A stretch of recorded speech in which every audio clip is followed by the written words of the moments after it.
میں شاید پہلے بھی کئی بار سنا چکا. ایک بزرگ تھے، ایک شیخ تھے، وہ بھی مالدار تھے، ان کے بھی کارخانے چلتے تھے، کاروبار چلتے تھے. ایک شخص جو طالب تھا اس بات کا کہ میں اپنے نفس کا تزکیہ کروں، حق تعالی شانہ صحبت نیک کے لیے ان سفر کر کے ان بزرگ کی خدمت میں پہنچے اور ان سے بیعت ہوئے اور ان کے ساتھ رہے.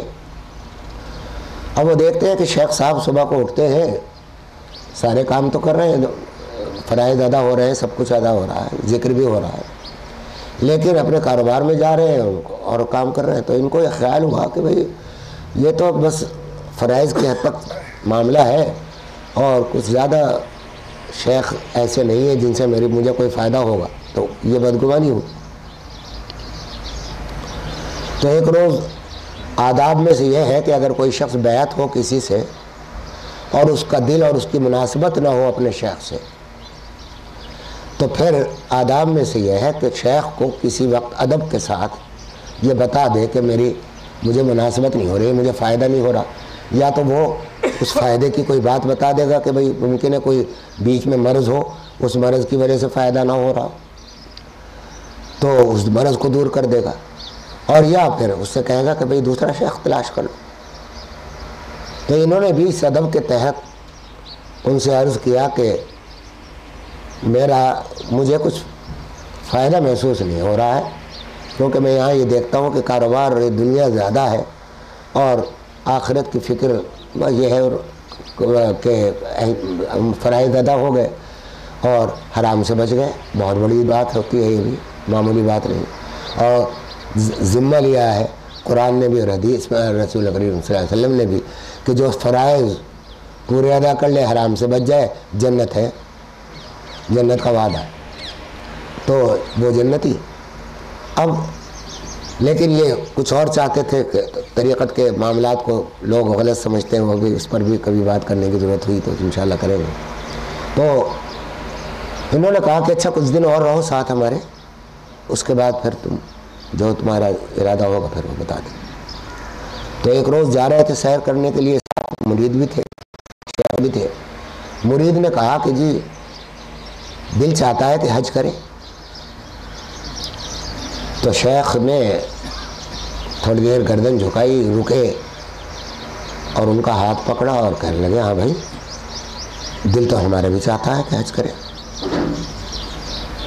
یہ کہہ کر اس مرید کا ہاتھ پکڑا اور وہ راستہ چھوڑ کے دوسرے راستے پر ہو لیے.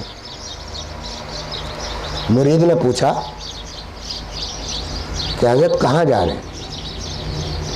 فرمایا کہ بھائی ابھی تو تم نے کہا تھا کہ حج کرنے کو دل چاہتا ہے، تو اب حج کرنے جا رہے ہیں. بات یہ ہے کہ اگر ابھی نہ چلے تو ابھی ہم اتنے عرصے میں تو فلاں جگہ تک پہنچے گئے، ممکن ہے وہاں سے کوئی سواری ملے نہ ملے، تو بہرحال اگر فوراً نہ چلے تو حج ملنا تو مشکل ہوگا. تو انہوں نے کہا کہ اچھا اگر حج کو جا رہے ہیں تو ذرا آپ کو تکلیف ہوگی، تھوڑی دیر میرا انتظار کیجئے، میں اپنی چادر لے آؤں. تو شیخ نے کہا کہ بھائی تمہاری ملکیت میں ایک چادر ہے، وہ بھی تمہارے دل میں رکھی ہوئی ہے، اس کے بغیر تمہارا حج نہیں ہوتا.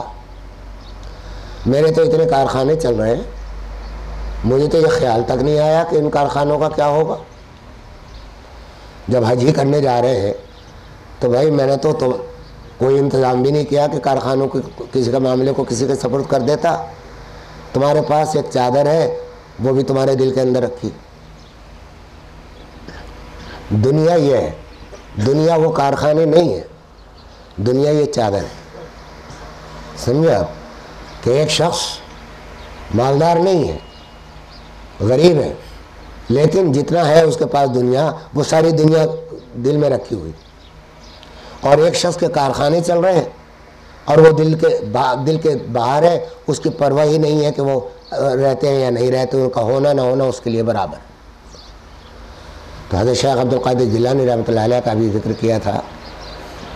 ان کے بارے میں پھر ایک واقعہ سنا دیتا ہوں، یہ واقعات یاد آ جاتے رہتے ہیں، پھر آگے بات ہوگی.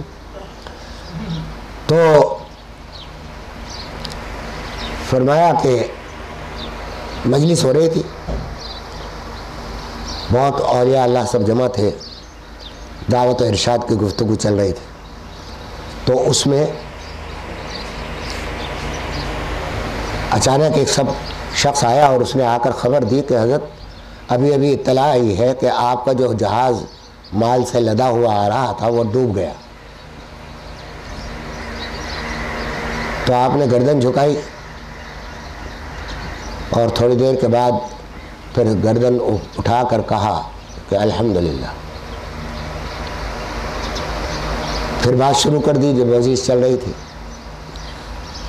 اس کے بعد تھوڑی ہی دیر کے بعد وہ شخص پھر آیا اور اس نے کہا کہ حضرت وہ خبر غلط نکلی، وہ جہاز آپ کا نہیں ڈوبا تھا، کوئی اور جہاز تھا اور آپ کا جہاز بچ گیا مال سے لدا ہوا۔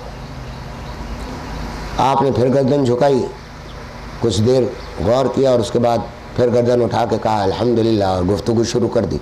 ایک عالم بیٹھے ہوئے تھے، علماء تو چپ نہیں رہتے، تو انہوں نے سوال کر دیا کہ حضرت یہ بتائیے کہ اگر وہ مال حلال کا تھا تو اس کے ڈوبنے پر الحمدللہ کہنا کا موقع نہیں تھا، انا للہ کہنے کا موقع تھا۔ تعلیم حضور صلی اللہ علیہ وسلم کی ہے کہ انا للہ کہو جب نقصان ہو۔ اور اگر حرام کا تھا تو پھر وہ جہاز کے ڈوبنے کی اطلاع جو غلط آئی تھی اور بچ گیا تھا جہاز، اس پر آپ نے الحمدللہ کہنا حرام کے مال پر، وہ بھی جائز نہیں۔ تو کون سی بات درست تھی؟ نہ یہ درست نہ وہ درست۔ تو فرمایا بھائی نہ میں نے اس وقت جہاز کے ڈوبنے پر الحمدللہ کہا تھا اور نہ اس وقت جہاز کے بچنے پر الحمدللہ کہا، میں نے تو اپنے دل کا جائزہ لیا تھا کہ ڈوبنے کے وقت میرے دل میں کیا اس کا کتنا قلق ہوا اور اللہ سے کوئی دوری ہوئی یا قرب میں کوئی کمی آئی یا کوئی شکوہ دل میں پیدا ہوا، تو میں نے الحمدللہ یہ محسوس کیا کہ ذرا بھی فرق نہیں پڑا، ڈوب گیا تو ڈوب گیا، اس پر میں نے الحمدللہ کہا۔ اور پھر جب بچ گیا جہاز اور یہ اطلاع ملی کہ جہاز کا سامان بچ گیا، تو اس وقت پھر میں نے یہ جائزہ لیا اپنے دل کا کہ میرے دل میں اس دنیا کا کیا اثر ہوا اس کے بچنے کا، کیا قرب میں کوئی کمی آئی۔ تو ادھر آگے تشریف لائیے، تو جگہ کافی ہے۔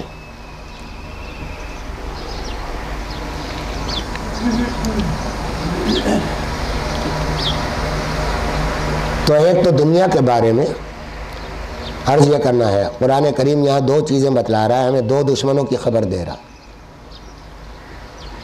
ایک دشمن یہ ہے کہ دنیا کے دھوکے سے بچو، دوسرا دشمن یہ ہے کہ اللہ کے معاملے میں اس غرور سے بچو۔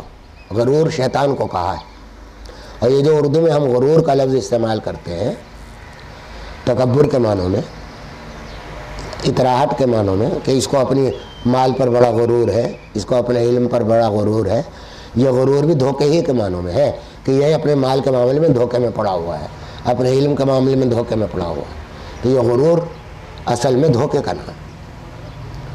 تو دنیا دو دشمن بتائے جا رہے ہیں کہ دیکھو یاد رکھو کہ دنیا کے دھوکے میں نہ آنا اور دوسرے شیطان کے دھوکے میں نہ آنا، یہ دو دشمن بتائے اس آیت میں۔ اور پہلے یہ بتا دیا کہ دیکھ لو، پہلے یہ ذہن میں اچھی طرح جما لو کہ موت برحق ہے، آنے والی ہے، آ رہی ہے، کسی کے لیے دیر میں ہے، کسی کے لیے بعد میں، لیکن وہ دیر جس کے لیے